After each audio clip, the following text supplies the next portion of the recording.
இந்த சோடசக்கலை நேரம் அப்படின்னு சொல்றாங்க இல்லையா? இந்த டைமை யூஸ் பண்ணா எல்லாமே சக்சஸ் அப்படின்ற மாதிரி வலைத்தளங்கள்ல நிறைய பதிவுகள் வந்துட்டு இருக்கு. இந்த மாதிரி நிறைய காலங்கள், இந்த டைமு தான் நமக்கு வந்து ரொம்ப ரொம்ப முக்கியம்.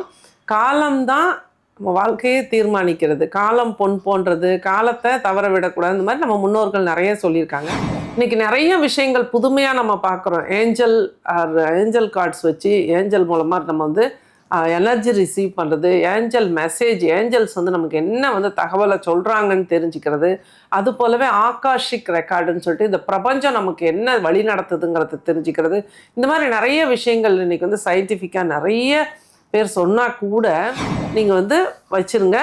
அதை ஒவ்வொரு அமாவாசை பௌர்ணமிக்கும் மாற்றி மாற்றி இதை பண்ணிவிட்டு உங்களுக்கு எப்போ அந்த வேலை கிடைச்சிருதோ, எப்போ அந்த பணம் வந்துடுதோ. ரொம்ப அழகாக அந்த சோடசக்கலை நேரத்தை பற்றி சொன்னீங்க மேம். ஜென்ரலாகவே நாள் செய்யாததை நல்லவங்க செய்யாததை நாள் செய்யும் அப்படின்னா சொல்லுவாங்க இல்லையா? ஸோ இந்த நேர காலங்கள் அப்படிங்கிறது ஒரு மனுஷனோட லைஃப்பில் வந்து எந்த அளவுக்கு மேம் ஒர்த்ஃபுல்லாக யூஸ் ஆகுது? ஒரு டிப்ஸ் சொல்கிறேன். இப்போ நீங்கள் பிறந்த நேரம், நீங்கள் உதாரணத்துக்கு நிச்சயமாக நமக்கு வெற்றி கிடைக்கும். நம்பிக்கையோடு செய்து பார்த்துட்டு கமெண்ட்டில் தெரிவிச்சிருங்க. நீங்கள் சொல்கிற மாதிரி ஆன்மீக பரிகார நேயர்கள் அனைவருக்கும் அன்பான வணக்கங்கள். இன்னைக்கு நம்ம யாரை சந்திக்க வந்திருக்கோம் அப்படின்னு பார்த்தீங்கன்னா, அஸ்ட்ராலஜர், வாஸ்து நிபுணர் சஷ்டி சரவணாதேவி மேடம் தான் சந்திக்க வந்திருக்கோம். வணக்கம் மேம். வணக்கம்மா. நற்பவி மேம். மேம், இன்னைக்கான டாபிக் தினம் தினம் ஒவ்வொரு வித்தியாசமான தலைப்புகளில் நிறைய நல்ல பதிவுகள் நீங்கள் மக்களுக்காக தொடர்ந்து கொடுத்துட்டு வரீங்க. அந்த வகையில் இந்த சோடசக்கலை நேரம் அப்படின்னு சொல்கிறாங்க இல்லையா? இந்த டைமை யூஸ் பண்ணால் எல்லாமே சக்ஸஸ் அப்படின்ற மாதிரி வலைத்தளங்களில் நிறைய பதிவுகள் வந்துட்டு இருக்கு. ஸோ அதை பற்றி உங்ககிட்ட கேட்போம் அப்படின்னு தான். இந்த சோடசக்கலை நேரம் அப்படின்னா என்ன, அது எந்த டைம், அந்த டைமில் அந்த டைமை நம்ம எப்படி யூஸ் பண்ணிக்கிறது, அது பொதுமக்களுக்காக கொஞ்சம் சொல்லுங்கள் மேம். நிச்சயமாங்கம்மா. இந்த மாதிரி நிறைய காலங்கள், இந்த டைமு தான் நமக்கு வந்து ரொம்ப ரொம்ப முக்கியம். காலம்தான் நம்ம வாழ்க்கையை தீர்மானிக்கிறது. காலம் பொன் போன்றது, காலத்தை தவற விடக்கூடாது. இந்த மாதிரி நம்ம முன்னோர்கள் நிறைய சொல்லியிருக்காங்க. அந்த விதத்தில் நம்ம வந்து பிரம்ம முகூர்த்தம்னு ஒரு விஷயத்தை நம்ம ஃபாலோ பண்ணுவோம். 4:30 to 6. பிரம்ம முகூர்த்தம் 3 to 4:30 சூப்பராக எக்ஸலண்ட்டாக ரிசல்ட் கொடுக்கும். இதை பற்றி பதிவு ஒன்று போடலாம். பிறகு பார்த்திங்கன்னா மதிய நேரத்தில் 11:45 12:15 ஒரு டைமை சொல்கிறாங்க நம்மளோட முன்னோர்கள். அது போலவே மாலை நேரத்தில் நம்ம வந்து வியாழக்கிழமைகளில் குபேர டைம்னு சொல்கிறோம்.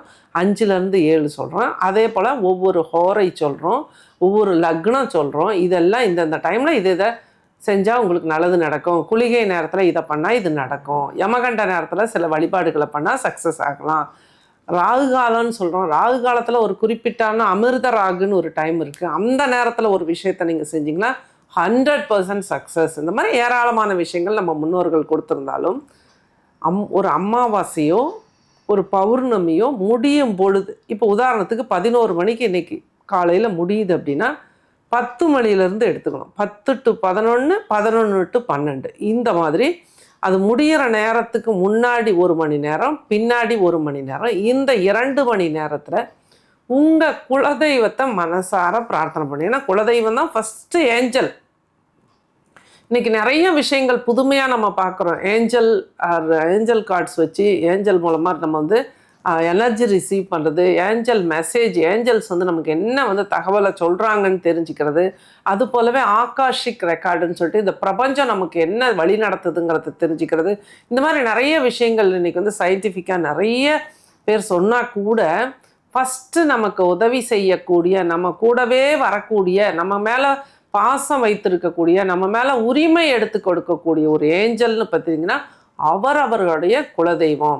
அப்போ அந்த குலதெய்வத்தை ஃபஸ்ட்டு பிரார்த்தனை பண்ணிவிட்டு ஒரு சிகப்பு கிளாத்து, ஒரு சிகப்பு துணி போட்டு நீங்கள் உட்காரணும். வடக்கு பார்த்து உட்காரணும். வாய்ப்பு இருக்கிறவங்க பத்மாசனம் போட்டு உட்காருங்க. முடியாதவங்க சேர் போட்டு வடக்கு பார்த்து உட்கார்ந்துருங்க. முடிஞ்ச வரைக்கும் அன்றைய தினத்தில் சிகப்பு நிற ஆடை, ஏன்னா இது வந்து மூலாதார சக்கரத்தை ஆக்டிவேட் பண்ணக்கூடிய ஒரு விஷயம். எல்லாமே இன்டர் கனெக்ட், ஒவ்வொன்றும் ஒரு சயின்டிஃபிக்காக சொல்கிறது. சிகப்பு நிற ஆடை அணிந்து ஒரு சிகப்பு துணி மேலே உட்கார்ந்து வடக்கு பார்த்து உட்கார்ந்து 2 நெய் தீபங்கள் ஏற்றி உங்களோட குலதெய்வ ஃபோட்டோ இருந்தால் முன்னாடி வச்சுக்கலாம். அல்லது மனசில் பிரார்த்தனை பண்ணிவிட்டு உங்களுக்கு ஒரே ஒரு விஷயத்தை மட்டும் எடுங்க. ஒரு பௌர்ணமியில் எடுத்திங்கன்னா பௌர்ணமி அமாவாசை மாற்றி மாற்றி இந்த 2 மணி நேரத்தில் உங்களுக்கு என்ன வேணுமோ அதை வந்து 21 முறை எழுதுங்க.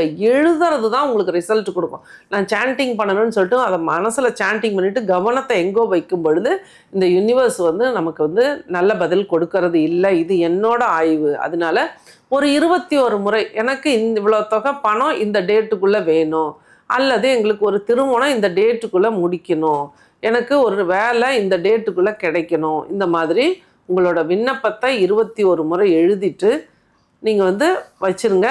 அதை ஒவ்வொரு அமாவாசை பௌர்ணமிக்கும் மாற்றி மாற்றி இதை பண்ணிவிட்டு உங்களுக்கு எப்போ அந்த வேலை கிடைச்சிருதோ, எப்போ அந்த பணம் வந்துடுதோ அப்போது இந்த பேப்பர் எழுதி வச்சோம் இல்லைங்களா, இந்த பேப்பரை எரிச்சிடலாம்.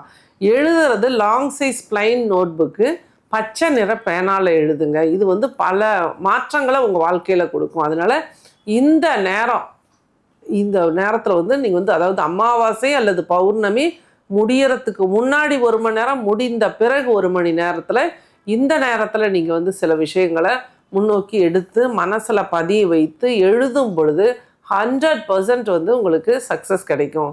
இதெல்லாம் எழுதுறதுக்கு முன்னாடி உங்களை வந்து சால்ட் வாட்டர் போட்டு தலைக்கு குளிச்சுக்குங்க. ஆண்கள் பெண்கள் யாராக இருந்தாலுமே இந்த மாதிரி சில வழிமுறைகளையும் ஃபாலோ பண்ணுங்கள். நல்ல வாசனை உள்ள ஊதுபத்திகளை வீட்டில் வைங்க. குறிப்பாக உங்களோட டாய்லெட்டில் ஊதுபத்தி பொருத்தி வைங்க. இந்த மாதிரி சின்ன சின்ன டிப்ஸ் எல்லாம் ஃபாலோ பண்ணுங்கள். நல்லதே நடக்கும், நல்லது மட்டுமே நடக்கும். நற்பவி. நன்றி. ரொம்ப அழகாக அந்த சோடசக்கலை நேரத்தை பற்றி சொன்னீங்க மேம். ஜென்ரலாகவே நாள் செய்யாததை நல்லவங்க செய்யாததை நாள் செய்யும் அப்படின்லாம் சொல்லுவாங்க இல்லையா? ஸோ இந்த நேர காலங்கள் அப்படிங்கிறது ஒரு மனுஷனோட லைஃப்பில் வந்து எந்த அளவுக்கு மேம் ஒர்த்ஃபுல்லாக யூஸ் ஆகுது? நிச்சயமாக இதில் ரொம்ப ரொம்ப கவனமாக இருக்கணும். அதாவது இன்றைக்கி ஒரு டைம், இப்போ இந்த டைமில் ஓடிக்கிட்டு இருக்குன்னா இந்த டைமை நீங்கள் விட்டுட்டிங்கன்னா பிடிக்க முடியாது. அப்போ நேரம், நல்ல நேரம், கெட்ட நேரம், கேலண்டரை பார்க்குறது இதெல்லாம் ஓகே, ஒரு நல்ல விஷயங்கள். ஆனால் உங்களுக்கு ஒரு விஷயம் செய்யணும் அப்படின்னு மனசில் உறுதிப்படுத்திட்டிங்கன்னா அந்த விஷயத்த அந்த நாளில் இந்த நேரத்தில் நான் செஞ்சு முடிப்பேன்னு ஒரு கான்ஃபிடென்ட்டாக செய்யுங்க. ஏன்னா நீங்கள் சொன்ன மாதிரி தான் நாள் செய்யாததை, அதாவது யாரும் செய்யாத ஒரு விஷயத்த அந்த நாள் செய்யும், காலம் செய்யும். காலம் அறிந்து நம்ம செய்யப்படும் போது நம்ம வாழ்க்கையில் எல்லாமே சக்ஸஸ்ஃபுல்லாக நடக்கும். அப்போ குறிப்பாக உதாரணத்துக்கு வச்சுக்கோங்க, ஒரு சின்னதாக ஒரு டிப்ஸு சொல்கிறேன். இப்போ நீங்கள் பிறந்த நேரம், நீங்கள் உதாரணத்துக்கு ஒரு 10 வருஷத்துக்கு முன்னாடி ஒரு குரு ஹோரையில் பிறந்திருக்கீங்கன்னு வச்சுக்கோங்க. ஒரு வியாழக்கிழமை காலையில் 6 to 7 நீங்கள் பிறந்திருக்கீங்கன்னா நிச்சயமாக அது குரு ஹோரையாக தான் இருக்கும். அப்போ அந்த குரு ஹோரை டைமில் உங்கள் வாழ்க்கையில் எல்லா விஷயத்தையும் செய்யுங்க பாருங்கள், சக்ஸஸ் ஆயிடுவீங்க. இதெல்லாம் ஒரு சின்ன சின்ன டிப்ஸு. அப்போ இந்த மாதிரி இந்த காலம் அறிந்து நேரம் அறிந்து ஒரு செயலை நம்ம செய்யும்போது நிச்சயமாக நமக்கு வெற்றி கிடைக்கும். நம்பிக்கையோடு செய்து பார்த்துட்டு கமெண்ட்டில் தெரிவிச்சிருங்க. நீங்கள் சொல்கிற மாதிரி அவங்கவுங்க பிறந்த நேரத்தை கூட யூஸ் பண்ணிக்கலாம். நிச்சயமாக அவரவர் பிறந்த நேரத்துக்கு உண்டான அந்த ஹோரையை வாழ்க்கையில் எல்லா விஷயத்துக்கும் பயன்படுத்துங்க. எனக்கு இந்த திசை நடக்குது, 7.5 சனி நடக்குது, இந்த மாதிரி நீங்கள் குழப்பமெல்லாம் பண்ணிக்காமல் இந்த சின்ன சின்ன விஷயத்த நீங்கள் முன்னோக்கி எடுத்துகிட்டு வந்தீங்கன்னாவே சக்ஸஸ் ஆயிடுவீங்க. சூப்பராக சக்ஸஸ் ஆகும். சிறப்பு மேம். ரொம்ப ரொம்ப அற்புதமாக சோடசக்கலை நேரம் அப்படின்னா என்ன, அதை எப்படி நம்ம பயன்படுத்துறதுன்னு சொன்னீங்க. அதே மாதிரி அவரவர்கள் பிறந்த அந்த ஹோரையை யூஸ் பண்ணிக்கலாம் அப்படின்னு ஒரு அற்புதமான தகவலும் மக்களுக்கு ஒரு டிப்ஸாக கொடுத்துருக்கீங்க மேம். நன்றி மேம். நன்றி.